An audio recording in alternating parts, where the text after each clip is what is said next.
Jaya Radha Madhava Kunja Bihari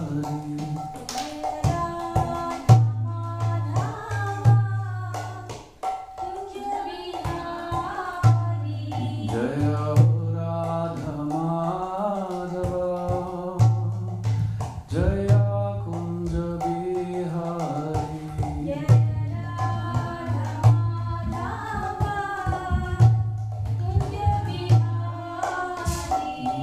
Jaya Gopi Janavallabha Jaya Girivaradhari Jaya Girivaradhari Jaya Gopi Janavallabha Jaya Girivaradhari Jaya Girivaradhari Jaya Gopi Janavallabha Jaya Girivaradhari Jaya Girivaradhari Jaya Gopi Janavallabha Jaya Girivaradhari Jaya Girivaradhari Jaya Yashodanandana Jaya Gacha Janaranjana Jaya Gacha Janaranjana Jaya Yashodanandana Jaya Janaranjana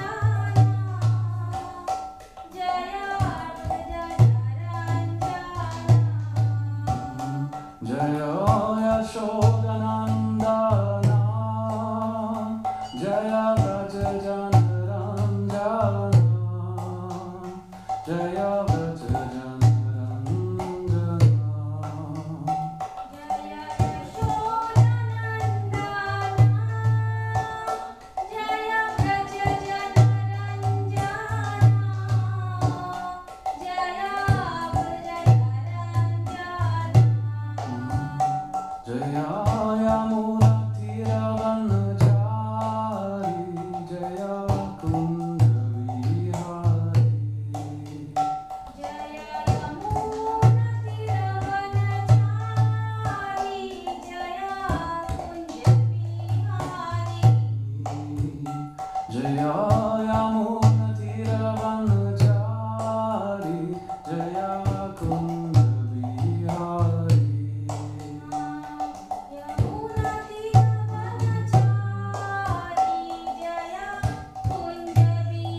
Hare Krishna and welcome.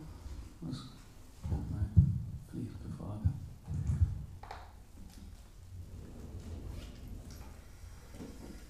So welcome to our Vamanadeva Katha this evening.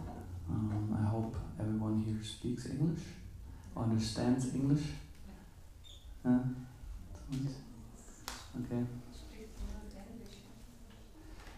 Meisten sprechen Englisch because we're international. Also for the online audience, we usually go with English. Aber sprecht ihr Deutsch sonst? Kein Englisch? Vielleicht kann jemand ein bisschen übersetzen. Am Rand irgendwo, damit es nicht stört. Also ich kann ein bisschen sonst übersetzen. Ja. Yeah. Okay, thank you very much. Om Namo Bhagavate Vasudevaya. Om Namo Bhagavate Vasudevaya. Om Namo Bhagavate Vasudevaya. Om Namo Bhagavate Vasudevaya. Om Gyanatimirandasya Gnanjana Shalakaya Chakshuram Militam Yena Tasmai Shri Gurave Namaha. Shri Chaitanya Manobhishtam Stapitam Yena Bhutale Swayam Rupa Gramayam Dharati Svavantikam. Jai Shri Krishna Chaitanya Prabhu Nityananda Shri Advaita Gadadhar Shiva Sari Gaura Bhaktarinda. Hare Krishna Krishna Krishna Hare Hare Hare Rama Rama Rama Hare Hare. Vagishayasya Vadane Lakshmiryasya Chavakshasi Yasya Dheriraye Samvit Tam Narasimham Maham Vaje Pralada Ridayaladam Bhakta Vityavidaram Sharatindurjam Vande Pavindra Vandaram Harim. So, I tried to maybe pick a particular verse, but I couldn't decide.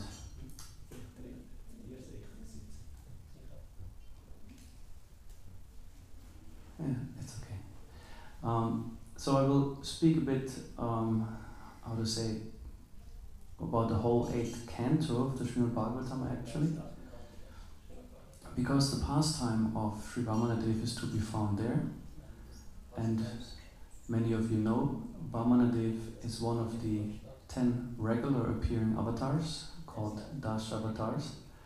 And Sri Bhaktivinoda Thakur in his Krishna, what is it called? I forgot the full name. But he describes how the Dash avatars have some type of hierarchy amongst each other. We can understand on top, when we see also one of these pictures, is the Matsya avatar, the fish avatar, and then comes Kurmadev, the tortoise, and then comes Varahadev, the boar, and then comes half man, half lion, Narasimhadev. And then also Vamanadeva is coming, and then Ramachandra and so on. And Bhaktivinoda Thakur says this is kind of an evolutionary hierarchy amongst them, that from animal species gradually to human species the Lord appears, according to also how certain living entities develop themselves in terms of consciousness. And he says that when the people are short, then the Lord appears as Vamanadeva. Vamana means the dwarf, a dwarf Brahmana. And we saw him today also, Jagannath, being dressed like this. And when the Lord appears, he declares he always has 2 main purposes or 3 purposes. Paritanaya sadhunam vinashaya chaduskritam dharma samstapanataya sambhavami yuge yuge. That in each age or millennium, he decides to appear, and for once, Paritanaya sadhunam means to please those who are devotees of the Lord, or who are dedicated to the Lord. And vinashaya cha duskritam is a term that we translate as demons perhaps, but it's people who are like really, how to say, anti-God, kind of atheistic and yes. And then Dharma Samsthapanataya, that he wants to always re-establish the true principles of spiritual life, religion. And with many Dasavatars you find the Lord kills powerful demons. They battle with each other. Matsya has a great horn, for example, and he kills the demon Hayagriva. Varahadev fights with Hiranyaksha and so on. But it is said, Srila Prabhupada explains this many times in his purports and lectures, this is not the actual purpose of the Lord for appearing. It's not even his most glorious or significant deed, because it can be easily done by the time factor alone. You can just kill everyone, demons, or like the forces of nature. So this is not a big task, but actually what is significant is Paritanaya Sadhanam. This is what also Srila Vishwanath Chakravarti Thakur explains in this, in his purport to this Bhagavad Gita shloka, to come and please his devotees. Because it said those who are truly God conscious, they always have a longing for the Lord. They feel, say, a transcendental unhappiness in their hearts because of separation, which also is a form of happiness on a higher sense, but they always are eager to see the Lord. The separation is difficult for them. And so Krishna chooses to appear and please them by accepting various forms, performing various pastimes, so that the hearts of the devotees are being nourished and satisfied. So that is the actual purpose of Krishna appearing. He's concerned with having loving exchanges with his devotees, and at the same time fulfilling the other mission of destroying the demonic forces. And many of you know, or like even not just know, performed yesterday a type of sacrifice, which is twice in a month. And it's a fasting sacrifice called Ekadashi, where you refrain from eating grains and so on. The vow can be performed differently. There are different, levels of how severe you can fast or like perform austerity. It can simply mean you don't eat grains and beans and stuff on Ekadashi, so eat more light. It can also be I eat one meal less a day. Instead of morning, noon and evening, I just eat twice or just once. Some might just refrain completely from food and just drink water, or some traditionally not even water would be drunk. So this is one part of it. Then it's also increasing one's chanting, one's glorification, which might turn out difficult if your body is weak from the fasting, because you may struggle from headaches, maybe a bit nausea or weakness, tiredness, and so on.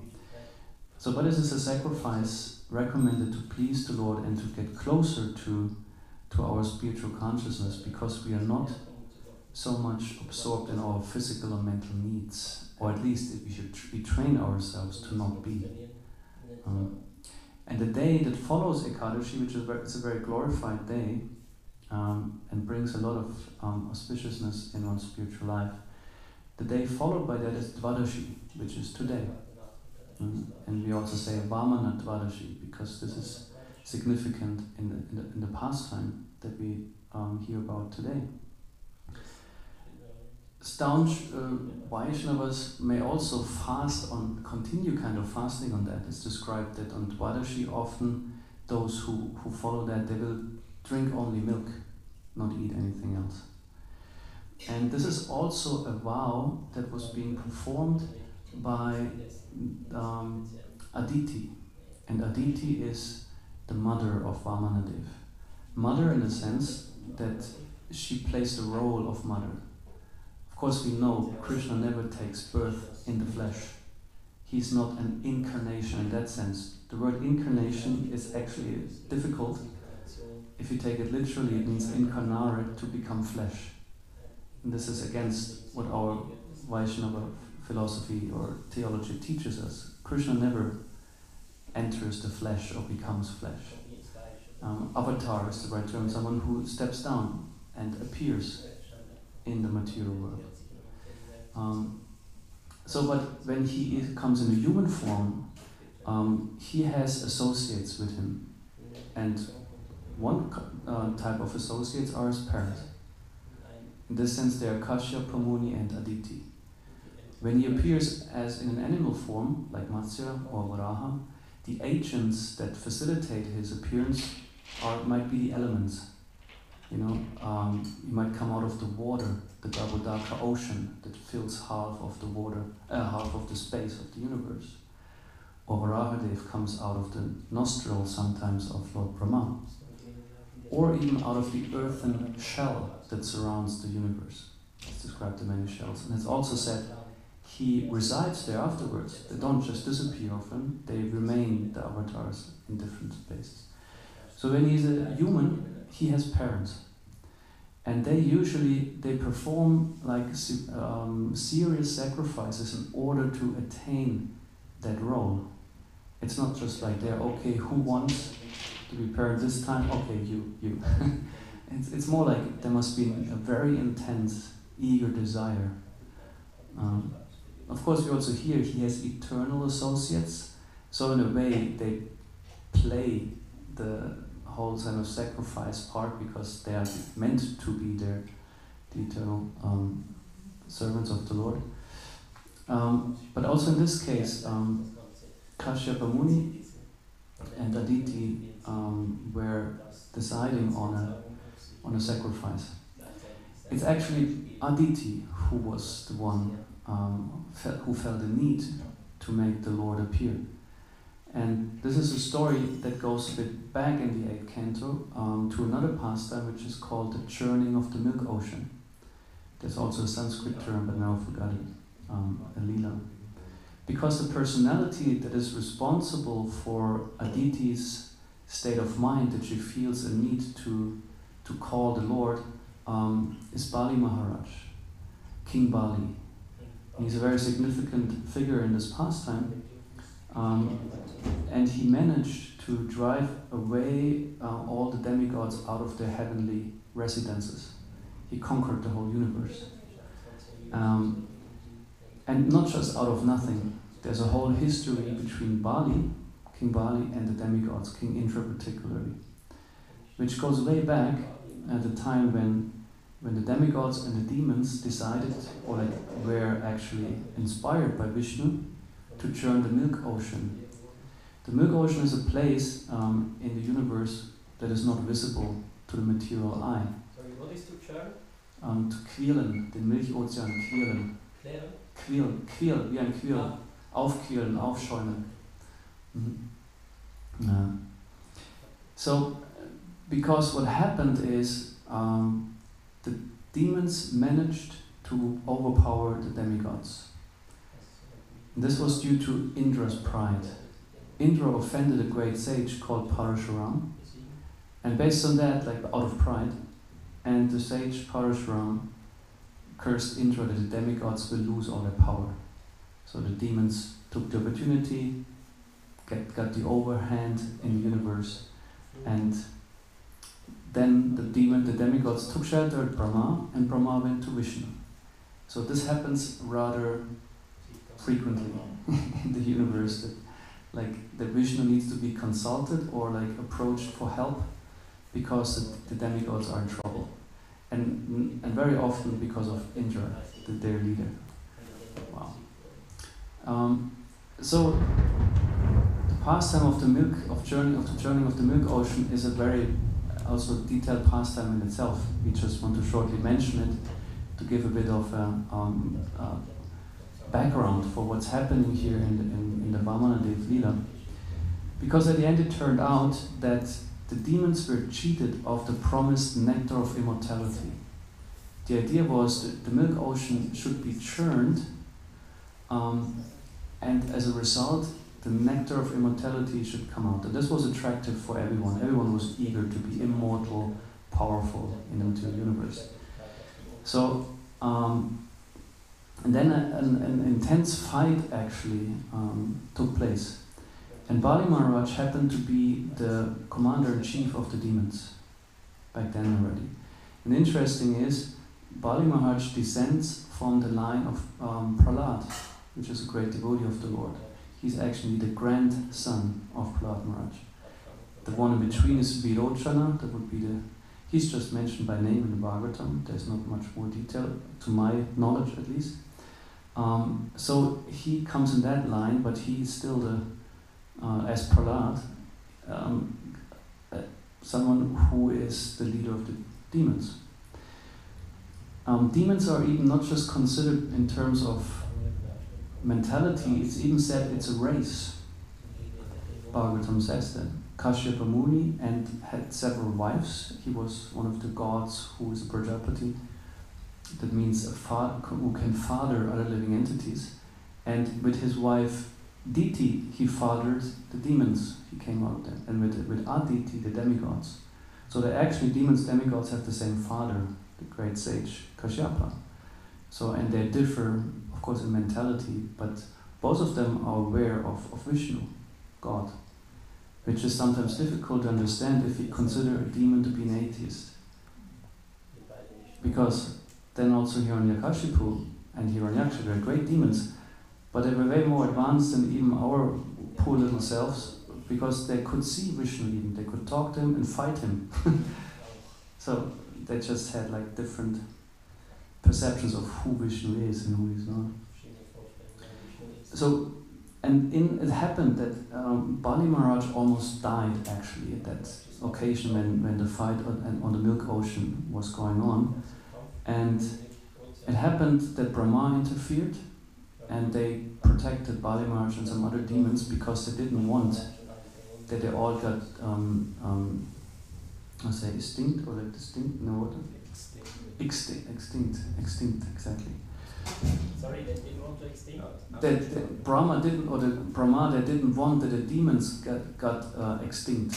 They needed to protect the last few remaining ones, otherwise they would all be gone. And? Yeah, so, and then what happened is they brought them somewhere else, some place, where there was the priest of the demons. The demigods have a main priest, and the demons for the demigods is Brihaspati, and for the demons Shukracharya, exactly. So he was powerful enough to bring him back to life. He was already kind of gone, but he was powerful enough to bring him back into his body. That's also how Bali Maharaj accepted Shukracharya as his guru, as a spiritual master. And then later on, Bali Maharaj performed powerful sacrifices to please the Brahmins, which was interesting. And by this he became very powerful. They asked him also to perform a particular sacrifice that made him capable to conquer the heavenly planets. So, and he did that. That was his long cherished desire to rule the universe. Once he got already like heavily, he had a heavy setback, and Indra was his great enemy. So it was actually a revenge also. So there was a whole history before that. It's an ongoing battle. And so they managed to take over the heavenly planets, and the sons of Aditi, they were all exiled, so to speak, those who survived. They had to go into exile. They could not stay here. This gave great distress to Aditi. And therefore she contemplated how to resolve the situation and turned to her husband Kashyapa, please instruct me what to do, how can we rectify the situation. And then he instructed her about the sacrifice called Payovrata. And that's what we call in Dvadasi. Also, which the main, or like one particular item is you only eat milk, nothing else, for 12 days.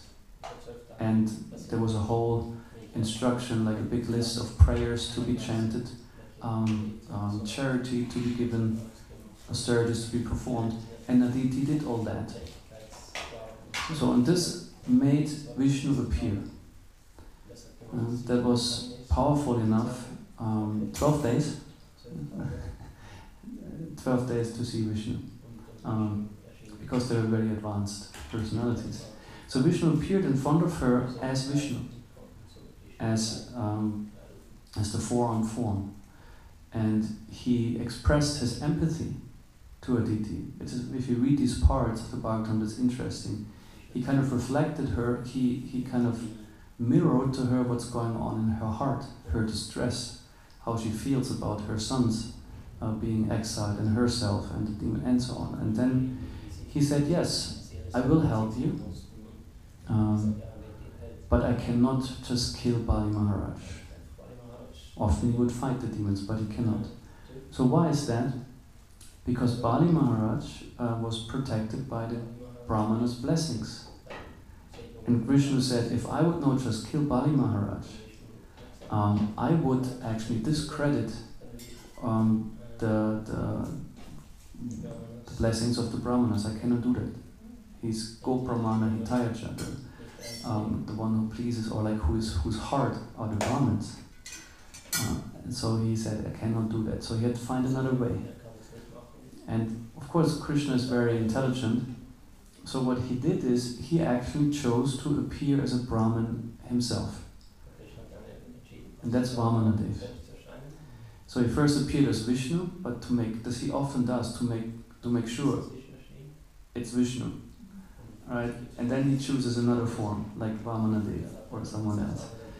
And so it said like an artistic theater artist, he just switched forms, like a costume he took, and he became Vamanadeva. A beautiful little dwarf or like boy with golden hair, and it said the hair was also matted, like brahmachari, but austere. And first he was naked with nothing, but he was a beautiful, brilliant child. He was radiant, like more than the sunshine. He was very attractive to everyone because he's the Lord himself. And then all the demigods assembled and blessed him with various gifts and items. Mother Earth, for example, gave him the deerskin that he's wearing. Back in the days, brahmacharis were wearing deerskin, no saffron. Well, it's still different times. His father Kashyapa gave him a straw belt. King Indra, the king of heaven, gave him the umbrella, because we always see him with an umbrella. It's an interesting symbol also. It's about rulership under the umbrella of, As far as I remember correctly, Suryadev himself performed the second initiation. He got also his Brahmin thread. I think from Brahma he got his little pot, like I said, like a begging bowl, kind of. And actually the wife of Shiva, called that Bhagavati, she gave the first alm. So he received various items and he was equipped. Like this is a beautiful picture. How we see Lord Vamanadeva being brought to the detail as we know him from pictures. So, and what do Brahmins do? They perform sacrifice, yajna. And also he performed one first. And then he went to see King Bali, all the demons, and he made them attracted to him simply by revealing his Brahman effulgence. He was very radiant. He was like a sun appearing. They were wondering, is the sun god appearing now? And so he chose to approach Bali Maharaj as a Brahmin, because he knew Bali Maharaj is inclined to serve the Brahmins. This is how he got his power in the first place. The Brahmin's blessing was protecting Bali Maharaj, actually. So then we know the story how he requested little alms, because that's what Brahmins do, and the kings usually inclined to give alms.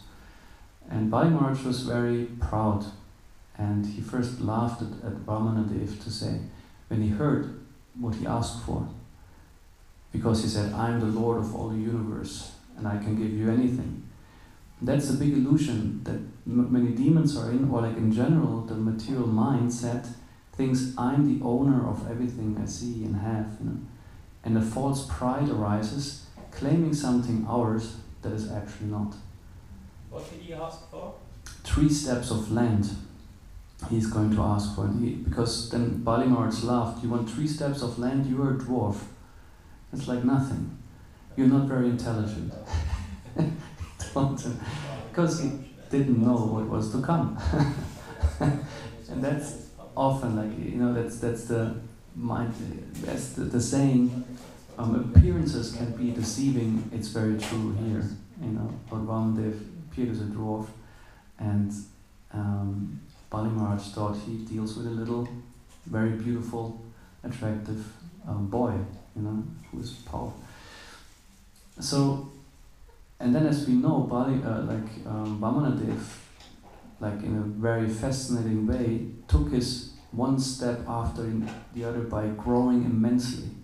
Already with the 2nd step, he was done with the universe, peaked with his toe to the shells of the universe, and made it break so that the Ganges water flowed through. So that's one kind of appears kind of a side effect of his pastime. And then he was challenging Bali Maharaj, okay, how do you keep your promise? I took already all the land that is to be taken. And Bali Maharaj then was, of course, completely humiliated, because he noticed, there's a saying in English, your mouth gives checks that your body can't cash in, or something like that, or cash out. Something like that, you promise more than you are able to deliver. And then he offered his head. Please put your feet on my head, because it's the only place still left. So to surrender actually to being also, it's very significant, because in devotional life also the consciousness we want to attain is, Krishna, I'm yours. Everything I am, you own. The body is not mine, it's yours. My mind is not mine, it's yours. Even the very self, the Atma, is not mine. It's Krishna's energy. And that's a very significant point that is made also in the Sri Ishopanishad right at the beginning. Ishavasyam idam sarvam yat kincha jagadam jagat tena tyaktena bhumchita makrita kashtasvidhanam. Everything that is animated and not animated in the universe, or we consider living or dead, whatever is the material energy, spirit, all those is owned and controlled by the Lord. Everyone should therefore just take whatever is meant as his quota, that's what you need, but not more than that, knowing well whom it belongs to. And we also as an energy, all the energies, material energy, the souls, the Tatashta Shakti it's called, it's also Vishnu's energy, he maintains it. Without him there wouldn't be this energy. We don't maintain, so to speak, ourselves. We are being maintained by Vishnu. And in that sense, he's our owner. Of course, he gives us a free will to decide what we do with ourselves, whether we remain in the spiritual realm, serve him, or whether we try to enter the material sphere. But the fact is, everything that exists because of him and through him. If he wouldn't want it to exist, it wouldn't. So this is the essential truth every individual soul is supposed to understand, and if it's truly understood, naturally surrender can happen. As long as this truth does not arrive in our hearts, penetrates our egos, we are not able to fully give ourselves. So it's a process. Of course, I'm also on my way. I'm not saying I'm there. Just intellectually, I can definitely understand that. That this is something which is required to really develop this consciousness of I'm Krishna's. He's practically not just our Lord who controls things, he's truly the one who I belong to. So, and he sometimes has to choose ways of trickery and deception, whatever, to to get us to this understanding, to this realization. So Bali Maharaj was a very great personality who thought, who owns the universe, so he showed it like this. In our lives, he might show us in other ways how we are an illusion in terms of being the owner and possessor of things. It simply takes them away as a time factor. Everything, however dear we hold it to us in our hearts, however much we try to protect it. At some point when Krishna says it's time, then it's time. No bargaining, for more or less, just gone. So it said this is supposed to make us aware, of this very truth, that we do not own things and we are not the possessor, or like the owner, rightful owner. Yes, so this was kind of, in short, a bit about Vamanadeva pastimes. So if you have time, please go through the 8th canto and perhaps start also from the pastime of the journey of the Milk Ocean till the pastime of appearance of Vamanadeva, because there you get so many detailed informations and context about what's happening in the universe and how many Dashavatars actually overlappingly exist. Sometimes you get the impression one after the other is there, but at the time of Kurmadev, then there was also Mohini Murti is another form that arrived.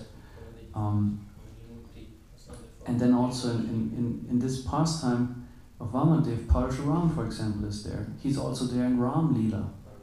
He just leaves when King Ram or Ram does defeat him. And someone else was also there. Yeah, so it's very interesting to read through all that, and in this way remember Krishna and his pastimes. Hare Krishna. So we have some few minutes, if you like, for any question or comment, if you want to. The microphone will be there.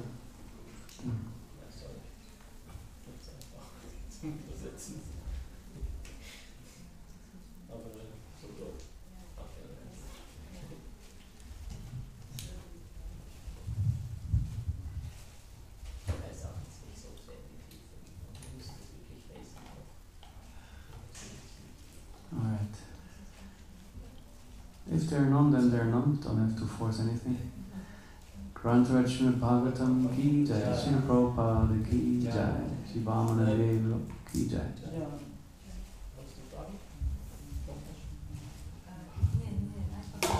Was ist für Schloka und was ist für Nummer von der Wo ist das in Bhagavatam? Wo kann ich das lesen? Ich habe jetzt etwas verteilt über den ganzen 8. Kanto gesprochen. Im 8. Kanto findest du die gesamten Kapitel zu Vamanadeva. Da hat es viele. Ich habe jetzt etwas gesammelt von hier und da. Ich habe keinen bestimmten Vers. So I picked from the 8th canto.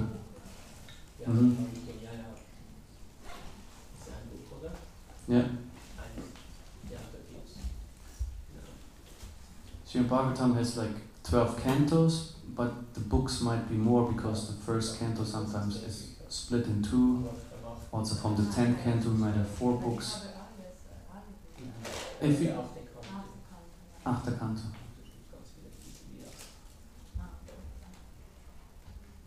Thank you very much. Hare Krishna.